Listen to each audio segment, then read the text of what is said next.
Hey everyone, welcome to the Movie Throne. I'm your host, the one and only King freaking Kansas, here to bring you a TV episode review, and in particular, a finale review of a new series that dropped on Netflix called Ransom Canyon.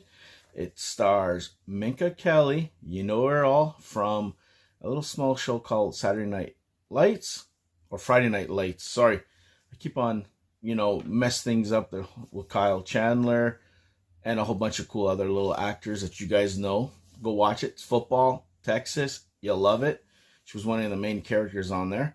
And of course, Josh Duhamel, which you know who he is. He's been in a lot of movies and TVs and on the screen and all that fun stuff. If I had to sum up, guys, you guys probably saw I posted my, first episode review. There's 10 episodes in the season, and I stuck through it all. I watched the first one, liked what I saw, wasn't expecting much, and I continued to watch, based on what I got. Basically, you got three ranchers, played by Josh Duhamel, one by an older gentleman, which I don't know his name, and another one played by Eoin Macken. He was from La Brea. He was the father on there, the dad. And it seems like they're related through like a blood somehow. I think Josh Duhamel's character was married to his sister. And of course, Josh Duhamel has the power-driven or thirsty senator of a father who, for some reason, we find out over time, especially the last couple episodes before the end, that his grandfather gave him a power of attorney over his father, so he has a little bit of resentment. So he wants to, somehow take it back from him and get total control, because it's all about money. You got a pipeline that wants to be built by Gavin, who's his, like, in a sense, stepbrother through blood, who wants to build right through and sell his property for like $24 million. It's all about money for him. But for Josh Duhamel's character, he wants to keep it in the family kind of thing, right? And then the old man, he has kind of like a grandson who we find out later, because he was pretty much abandoned by his grandfather years ago, because apparently his mother got pregnant and he didn't want nothing to do with her, so he kind of kicked her out kind of thing. So he was coming back for blood. He was working with Gavin to take the land so they can sell it and make money, so they can make two properties for sale and then force Josh Duhamel's hand basically to sell up and whatever. So there's a lot of weaving and, going on and scheming and all that stuff. You got Minka Kelly, who plays Quinn, who's his best friend, which was the best friend of Gavin's sister, who's married to Josh Duhamel. So anyways, to make a long story short, there was something there, but things always got in the way. Minka Kelly's character, Quinn, she's some sort of high-class pianist who kind of gave up on her dream to go back to the country to kind of like be there for him, but they're not together, and there's a lot of ups and downs and things getting in the way, like Gavin dating her and him kind of like not knowing what the hell he wants, because he's still kind of grieving the loss of his kid. Because really, first episode, guys, not only did we find out he lost his wife 2 years ago to probably cancer, that's what I'm assuming, his son was killed in a car accident. So throughout the whole season, he's still wondering what the hell happened to his kid, because he goes to the site where his kid was killed and notices a piece of a side of a truck. So that starts an investigation. Things start to unravel. He goes to the cop, who doesn't want to do anything. And through a lot of digging and turning, then you find out that his nephew, which was very good close to his son, had something to do with it. And then there's these two other little guys who are kind of like troublemakers of the town. And the cop's daughter is kind of interested in the younger one. And then the older brother is the one who's in trouble. But we later find out, spoiler alert, that the brother calls Josh Duhamel's nephew to help him cover up, to get rid of the truck, because something happens. We find out later, literally, guys, 2 episodes near the end, that it's none of those kids. He's in jail because he's ready to get, sent to prison for whatever the hell, not doing anything. The cop finds out it's his ex or his wife who left him and his daughter or whatever, because she had an alcohol problem. She was drinking and driving, and it looks like she caused the accident and ran him off the road. and the kid who's in jail end up covering because they had an affair. That's why the sheriff was so against those two kids because of what was going on, but the daughter didn't know what was going on. So everything gets revealed, and he comes, after digging and stuff, he finds out that it was her and not this kid. So he doesn't know what the hell he's doing. So he's keeping it to himself. The daughter overhears this shit. Things are going on. She does cheerleader. I think she falls, she hurts her arm or some shit like that. And slowly but surely, she has a conversation with the father and goes, "You got to pretty much do the right thing. What are you going to do?"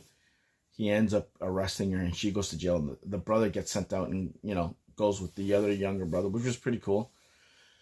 Minka character kind of breaks up with this Gavin guy, goes back with thing, but then there's a little bit of a tension going on there. You don't know what the hell's going on there as well. So things look like they're a little bit rocky. You got the sun butting heads, whatever. You got the other secret rancher who came into town, who went after the old guy. I guess he found out eventually of the plans, and he apparently was a bull rider, and he kind of like changed his thought of working with Gavin to take the land from his grandfather because he felt a connection with him. And then, of course, it was sad, but he ends up passing away. He dies. He goes to think about it. Josh Duhamel had a chat with him, his character. I want to make sure, because Davis is the guy who I'm keep on referring, but Staten, Kirtland, he ends up having a conversation. Why didn't you tell him that you were looking for him and then whatever, but you didn't have a chance to? So he ends up going to the tree with holding a picture in his hand, and he does so. And then that guy who wanted to take everything and help Gavin take all the land has a change of heart. And near the end, we find out he had asked this girl he met at the bar, because the bar is going under because there's all these little weaves. I'm leaving a whole bunch of stuff because you got Gavin's ex who came in and tried to use her against him and to, leverage the bar to get against Staten, Josh Duhamel's character, to give up his land in many ways for polluting the water. There's so many little twists and turns. It's incredible, but everything works well, episode after episode, and it concludes well in the last one. So it looks like he breaks up with her. Minka Kelly, we don't know if she's gonna go sing. So we don't know if he left him, but he ends up disappearing at the bar because he went to go see her and whatever and shit. So she kind of goes close and she's like, "Whoa, where did he go?" kind of thing. And then, of course, the rancher who came in to take, to swindle the land from his grandfather who passed away, they're having a wake or funeral. He wants to marry this girl that he met. Loves her, blah, blah, blah. But then at the bar, we see this mysterious woman. We don't see her face. He goes, "Oh, I'm looking for so-and-so. Yancey." What's his name? And he goes, "Why?" And he goes, "Well, I'm his wife." I'm like, "What?" So that leaves that like that high and dry, and she's kind of shocked. We're kind of like, where the hell did that come from?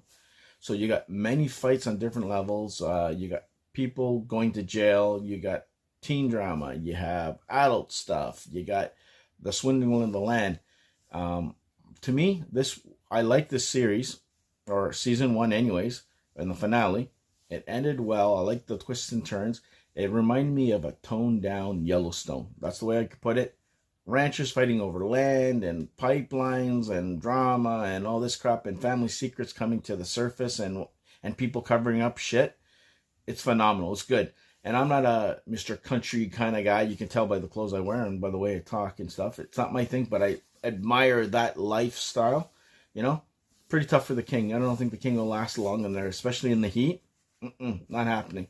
I don't mind lifting. Pay the price with the hands. But other than that, nah. But I liked where it ended, and I hope we get a season 2. So Netflix, you better renew the damn thing so the king can watch it next year. Hopefully they're filming. It was only 10 episodes. Love to see where things and a lot of the plot lines for the characters, where they're going to go. I don't even know where the hell's going to go. But either way, I liked it. I think you guys should check it out. I left a lot of stuff out, but this is kind of like a little bit of recap, review, and stuff that I liked about the show. A little bit of the negatives. The reveals were kind of like quicker than I thought. Maybe I thought it would, prolong a little bit, like the reveal of who actually hit the kid maybe last longer, but it's 10 episodes. What do you expect? Had us from day, I guess, second episode till basically episode 9 reveal. But things kind of unraveled very quickly. And, a few things were a little convenient. It's like, okay, got rid of the kid. I'll forgive you. I'll come back. I hope you solve your ranch problems and with the water issue and all that crap because, sabotage going on. But other than that, I was okay with it. I enjoyed it. I loved it. I recommend you guys check it out for yourself. And come back in the comment section. Tell the king, you were right, you're wrong. Either way, it's personal preference. But if the king recommends it, I'm usually on the money when it comes to stuff like this. So there you go. That's my official Season 1 finale of Ransom Canyon, starring Josh Duhamel and Minka Kelly. I hope you guys liked it. Like, share, and subscribe. Check out my other reviews on our YouTube channel. There's probably going to be another, couple of TV shows coming your way over the next week or two. We'll see. Maybe a movie review stuck in between the TV shows. The King is tackling a little TV show that everybody told me, King, you got to watch this damn thing, especially when there's a movie coming out later on, kind of like that takes place after this, Cobra Kai. So I'm watching season 1. I'm about a little bit past season 1. I don't know if I'm going to be doing individual reviews of the seasons or one whole complete thing. I don't know yet. Either way, don't be surprised if you see a Cobra Kai season 1 review or a series review, probably in the middle of May, I'm thinking, because when the King starts watching these, I think there's 65 episodes, they're going to be dropping on the channel. So until next time, stay off the King's throne, be the hell good, and I'll see you where? Right here on YouTube land.